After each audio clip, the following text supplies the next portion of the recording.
தமிழ்நாட்டில் விஜய் தலைமையிலான தமிழக வெற்றி கழகம் ஆட்சியமைக்க காங்கிரஸ் ஆதரவு தெரிவித்திருக்கக்கூடியதை நாம் தொடர்ந்து செய்திகளாக பார்த்து வரக்கூடிய நிலையில் இது குறித்து பேசுவதற்காக பத்திரிகையாளர் சுவாமிநாதன் அவர்கள் நம்மோடு இணைப்பில் இணைந்திருக்கிறார். அவரிடம் பேசலாம். சார், இணைப்பில் வந்தமைக்கு நன்றி.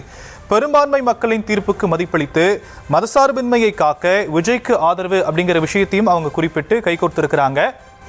விசிலோடு கை சின்னம் கைகோர்த்திருக்கு. இதை நீங்க எப்படி பாக்குறீங்க? தேர்தலுக்கு முன்பே திமுக காங்கிரஸ் கூட்டணியில் பல்வேறு உறவு சிக்கல்கள் இருந்தது. விஜய் அவர்களே ஒரு கட்டத்தில் குறிப்பிட்டார், உண்மையான காங்கிரஸ் தொண்டர்கள் என் பக்கம் தான் இருக்கிறார்கள் என்கிற வார்த்தையை பிரயோகப்படுத்தினார். ராகுல் காந்தி அவர்கள் தமிழகத்திற்கு பிரச்சாரம் வந்தபோது முன்னாள் முதல்வர் மு க ஸ்டாலின் அவர்களோடு சேர்ந்து ஒரு பிரச்சார கூட்டத்தில் கூட பங்கேற்கவில்லை. அப்பொழுதிருந்தே அங்கு மனக்கசப்புகள் நீர்பூத்த நெருப்பாக இருந்து கொண்டுதான் இருந்தது. தேர்தலுக்கு பின்பு அவர்களுடைய ஆட்சியில் பங்கு, அதிகாரத்தில் பங்கு என்பதற்கும் உயிர் கொடுத்திருக்கிறார்கள். அதுல மிக முக்கியமா பாத்தீங்கன்னா, அடுத்த நாடாளுமன்ற தேர்தல் வரைக்குமான கூட்டணி உள்ளாட்சி தேர்தல் எல்லாவற்றையும் சேர்த்து அவர்கள் மதிப்பீடு செய்கிறார்கள். அந்த அடிப்படையில் நம்ம பார்த்தோம்னா, இந்தியா கூட்டணியினுடைய முகமே தமிழகத்தில் மாறுவதற்கான வாய்ப்பு இருக்கிறது. காங்கிரஸ் கட்சியை பொறுத்தவரை அவர்களுக்கு வெற்றி முக்கியம் அடுத்து வருகிற நாடாளுமன்ற தேர்தலில். அப்ப அந்த அடிப்படையில் அவர்கள் அணுகுகிறார்கள். உள்ளாட்சி தேர்தலில் கணிசமான எண்ணிக்கையில் வெற்றி பெற வேண்டும். அப்ப தமிழக வெற்றி கழகம் ஒரு புதிய கட்சியாக வந்திருக்கு. 100 இடங்களுக்கு மேல முதல் தேர்தலிலேயே வெற்றி பெற்றிருக்கிறது.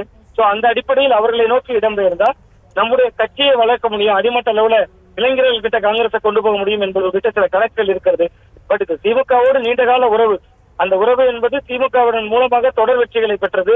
திமுகவை மையமாக வைத்துதான் காங்கிரஸ் கட்சி எதிர்கட்சி தலைவர் என்கிற இருக்கையே இந்த நாடாளுமன்ற தேர்தலில் கைப்பற்றியது. இத்தனைக்கு பின்பும் அவர்கள் உதவிவிட்டம் சென்றிருக்கிறார்கள். இது காங்கிரஸ் கட்சியினுடைய வளர்ச்சி என்கிற அடிப்படையில் பார்த்தோம் என்றால் அவர்களுடைய முடிவு சரியானதான். தேர்தலோடு கூட்டணி உடன்பாடு முடிந்து விட்டது. அந்த அடிப்படையிலும் இதை அணுக வேண்டும். ஆனால் காங்கிரஸ் சென்றிருப்பதனாலேயே திமுக கூட்டணியில் இருக்கக்கூடிய பிற கட்சிகளும் இதற்கு பின்னால் இந்த பாதையில் பயணிப்பதற்கான சில அபாயங்களும் இருந்திருக்கிறது. திமுகவுக்கு பெரிய நெருக்கடியாக மாறுவதற்கும் வாய்ப்பு இருக்கு அப்படின்னு நான் பார்த்தேன். திமுகவுக்கு இது ஒரு பெரிய நெருக்கடியா மாறும் அப்படிங்கிற விஷயத்த நீங்க சொல்றீங்க. ஆனா தமிழக வெற்றி கழகம் ரொம்ப அது நிதானமா கணிச்சு கரெக்டா கால்குலேட் பண்ணி திமுக கூட்டணியில் இருக்கக்கூடிய கட்சிகளுக்கு மட்டும்தான் ஆதரவு கடிதத்தை அதிகாரப்பூர்வமா கொடுத்திருக்கிறாங்க. ஆனா என்டிஏ கிட்ட இருக்கக்கூடிய எந்த ஒரு கூட்டணி கட்சிக்கும் இது வரைக்கும் கொடுத்ததா தகவல் இல்லை. அப்போ அவங்க முழுக்க திமுகவை வீக்கெண்ட் பண்ணணும் அப்படிங்கிற ஒரு ஸ்டேட்லயும் சரி, 108 இருக்கிறத 118க்கு மேல கொண்டு போகணும் அப்படிங்கிற ஒரு மெஜாரிட்டியை கொண்டு போகணும் அப்படிங்கிறதுக்காகவும் ஒரு சில காய் நகர்த்தல்களை தமிழக வெற்றி கழகம் செய்யறாங்க அப்படிங்கறத நம்ம புரிஞ்சுக்கலாமா? ஆமா, நிச்சயமாக. நீங்க இப்ப பாஜக ஒரே ஒரு இடம் தான், அதிமுக 47 இடங்கள் ஜெயிச்சிருக்காங்க. அதிமுக இவர்கள் தாவேக்கா கேட்டால் கொடுக்குமா கொடுக்காதா என்பது ரெண்டாவது. அதிமுக அப்படி கொடுத்தாலும் ஆச்சரியப்படுவதற்கில்லை என்பதுதான் களச்சூழல். ஆனால் அதையெல்லாம் கடந்து பார்த்தீங்கன்னா அவர் ஏன் கேட்க மாட்டார்னா, தேர்தலுக்கு பின்பு அதிமுக பாஜகவின் ஊதுகுழலாக இவர் மாறிவிடுவார் விஜய், பாஜகவினுடைய பின்குரலாகத்தான் இவர் இருப்பார் என்கிற விமர்சனங்கள் தேர்தல் என்பது முன்வைக்கப்பட்டது. அது நிரூபணமான மாதிரி ஆயிரும்ல. நடந்து முடிந்த 2024 நாடாளுமன்ற தேர்தலில் கிட்டத்தட்ட பாஜக 18% வாக்குகளை எடுத்திருந்தது. அந்த வாக்குகள் போக கிட்டத்தட்ட 82% வாக்குகள் தமிழகத்தில் பாஜக எதிர்வாக்குகள் தான். அந்த புள்ளியில் தான் விஜய் காய் நகர்த்துகிறார் அப்படின்னு தான் புரிஞ்சுக்கிறேன். திமுகவை பலவீனப்படுத்துவது என்பதை விட மதசார்பற்ற சக்திகளின் முகமாக தமிழகத்தில் தன்னை முன்னிலைப்படுத்த வேண்டும் என்பதுதான் விஜயனுடைய விருப்பம் என்பதுதான் என்னுடைய பார்வையாக. சரி, இங்கே தமிழ்நாட்டையும் தாண்டி நம்ம குறிப்பாக கவனிக்க வேண்டியது நாடாளுமன்றத்தில் திமுக காங்கிரஸுடைய உறவுகள் அப்படிங்கிறது. 40 எம்பிக்களை தமிழகம் கொண்டிருக்கு.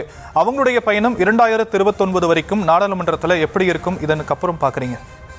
இல்லை, அது எல்லாமே மதசார்பற்ற சக்திகள் தான் என்கிற புள்ளியில அவர்கள் பாஜக தாவேக்கா என்பது பாஜக ஆதரவு அணி இல்லையே. அவர்கள் எங்கிருந்தாலும் பாஜக எதிராகத்தான் செயல்பட போகிறார்கள். அதனால அவர்களுக்கு பாஜக சார்பில் ஏதாவது ஒரு புதிய மசோதா மத்திய அரசு கொண்டு வந்தால் அதை எதிர்ப்பது உள்ளிட்ட விவகாரங்களில் நட்போடு தான் செயல்படுவார்கள் தான் நான் பாக்குறேன். அதுல எந்த மாற்றமும் இருக்காது. தேர்தலை சந்திப்பதுல அவர்கள் அதாவது திமுகவை முறித்துக் கொண்டு வெளியேறல, திமுகவோடு ஒரு நட்பாக இருந்து கொண்டே வெளியேறுவது. இது ஒரு வகையில் திமுகவுக்கு தான் பின்னடைவு, மற்ற கட்சிகளுக்கு இது பின்னடைவாக இருக்காது. ஏன்னா ரெண்டுமே அவர்கள் போகிற சித்தாந்தம், போகிற இடம், போய் செல்கின்ற செல் திசை என்பது பாஜக எதிர்ப்பு என்கிற நிலைப்பாடு தானே. அதனால இது பிற கட்சிகளுக்கு சிக்கல் இருக்காது. ஆனால் இந்த கூட்டணி பலம், பாஜக எதிர்ப்பு மனநிலை, அந்த ஓட்டு 2 கூறுகளாக உடையும். இந்த திமுக கூர்மைப்படுத்த போகிறதா, தாவேக்கா அணி கூர்மைப்படுத்த போகிறதா என்கிற கேள்வியெல்லாம் இதற்கு பின்பு எழும். அது திமுகவுக்கு நெருக்கடியாக மாறுவதற்கும் வாய்ப்பு இருக்கு. காங்கிரசுடைய இந்த நகர்வு திமுகவுக்கு நெருக்கடியை ஏற்படுத்தும் அப்படிங்கிற விஷயத்தை நீங்க குறிப்பிட்டிருக்கிறீங்க. இணைப்பில் உங்களுடைய கருத்துக்களை பகிர்ந்தமைக்கு நன்றி சுவாமிநாதன்.